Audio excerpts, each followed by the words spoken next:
আসসালামু আলাইকুম সবাই কেমন আছেন? নতুন আরও একটা ভিডিও নিয়ে চলে আসলাম আপনাদের মাঝে। তো এই যে আমার সকালবেলা আমি বাহিরে গিয়েছিলাম সবজি আনতে। তো আমার ছেলের জন্য আর মেয়ের জন্য লিচু নিয়ে এসেছি। তো ওরা এখন লিচু নিয়ে যে ভাগাভাগি করবে, লিচু দুজন মিলে খাবে। আর এই যে এখানে আমি রান্নাঘরে চলে এসেছি এখন। তো করলা ভাজি করবো এখন। আর আমি আজকে করলা ভাজি দিয়ে পান্তা ভাত খাবো সকালবেলা। প্রচুর গরম পড়েছে ঢাকায়। এই করলা ভাজি করার পরপরই আমি দুপুরের রান্নাটা বসিয়ে দেব। এখন সকাল 7টা বাজে, কিন্তু মনে হইতেছে দুপুর 12টা বাজে, এত রোদ উঠে।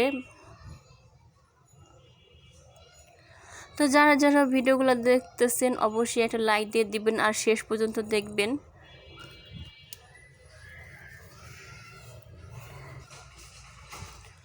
তো এখানে আমি করলা ভাজির জন্য তেলে পেঁয়াজ কুচি দিয়েছি আর কাঁচামরিচ ফালি আর লবণ আর সামান্য একটু হলুদ দিয়ে এই যে মিশিয়ে তারপরে করলাগুলো দিয়ে দিছি।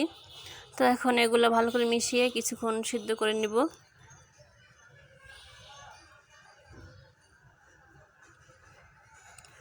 আর এই যে আমার করলা ভাজিটা এখন হয়ে গেছে। আর করলা ভাজির সাথে ডাল আছে। তো এখন আমি সকালের খাবারটা খেয়ে নিব, তারপরে দুপুরে রান্না শুরু করে দিব সকাল সকালই, কারণ দুপুরবেলা রান্নাঘরে ঢোকা যায় না, এখন আর প্রচুর গরম।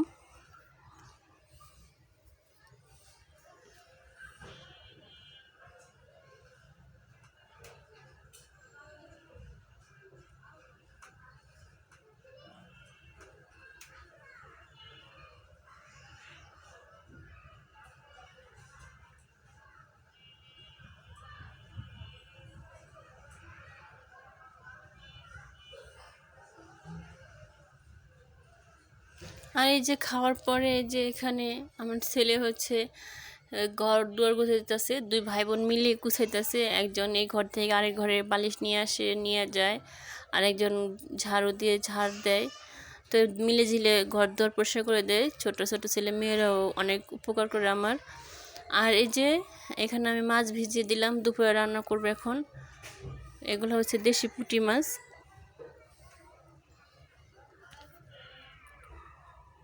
তো ভাত বসিয়েছিলাম আমি, করলা ভাজির পরপরই ভাতটা বসিয়ে রেখেছিলাম। তো ভাত হয়ে গেছে, এখন ডাল বসিয়ে দিলাম। আর ডালও রান্না করা হয়ে গেছে, আম দিয়ে ডাল রান্না করেছি।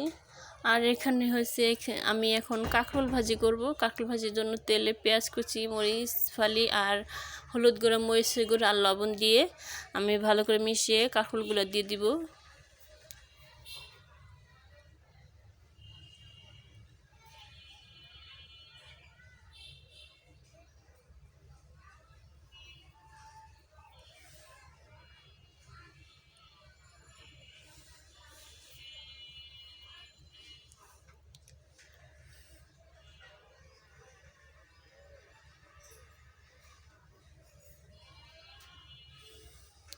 তো এই যে কাঁকরোল ভাজিও হয়ে গেছে এখন।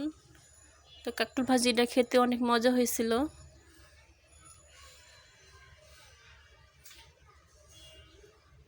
এখন একটা নামিয়ে নেব। আর আমি পুঁটি মাছ দিয়ে লুই দিয়ে রান্না করব এখন। তো পুঁটি মাছগুলো আমি ভেজে নিয়েছি। আর এখানে এই যে পেঁয়াজ কুচি দিয়ে দিলাম তেলে।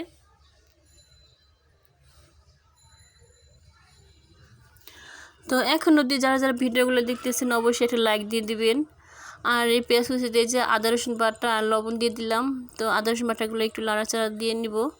তারপরে হলুদ গুঁড়া, মরিচের গুঁড়া, জিরা, ধনিয়া গুঁড়া দিয়ে দিব।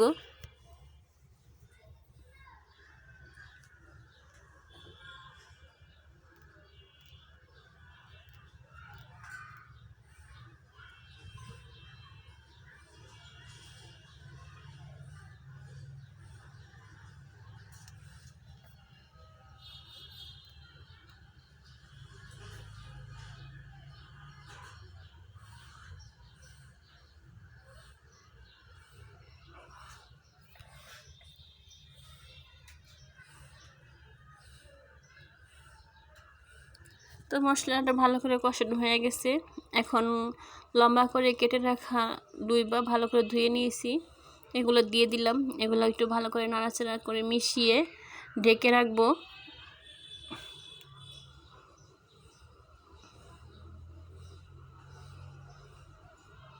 তো এই যে এখন লুই বেগুলো সিদ্ধ হয়ে গেছে, আর আমি তরকারিতে ঝোল দিয়ে দিব এখন।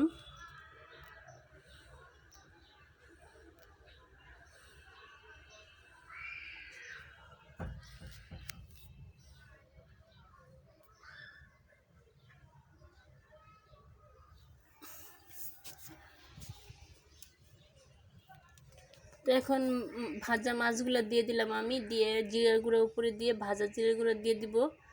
তারপরে ধনিয়া পাতা দিয়ে তরকারিটা মাখা মাখা করে নামিয়ে নিব।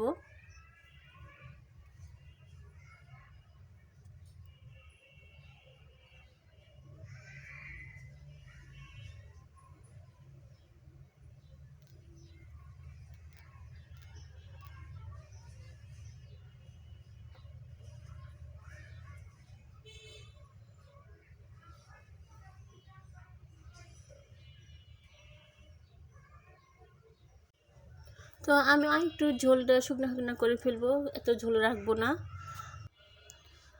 তো আজকের ভিডিওটা এ পর্যন্তই। ভালো থাকবেন সবাই, আল্লাহ হাফেজ।